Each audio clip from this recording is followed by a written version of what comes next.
Hello everyone, आज आपण बनवणार आहे फ्राईड राईस. त्याच्यासाठी आपल्याला पहिले जिरा टाका लागेल 2 टेबलस्पून. मग आपण टाकू ऑइल. मग त्याच्यानंतर त्याच्यात गार्लिक टाकायचं. मग आपण ग्रीन चिली टाकू. मग त्याला नीट मिक्स करून घ्यायचं आहे. मग आपण चॉप्ड अनियन्स टाकूया आणि मग त्याला गोल्डन ब्राऊन होईस्तोवर फ्राय करू. मग त्याच्यानंतर कॅरेट टाकूया. मग 2 टेबलस्पून सॉल्ट टाकू आणि मग त्याच्यानंतर कॅप्सिकम टाकू आणि चॉप्ड कॅबेज. मग त्याला नीट मिक्स करून घ्यायचं आहे.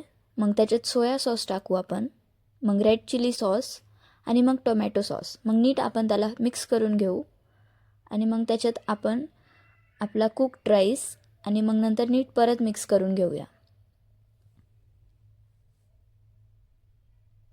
असा आपला फ्राईड राईस रेडी होऊन गेला आहे.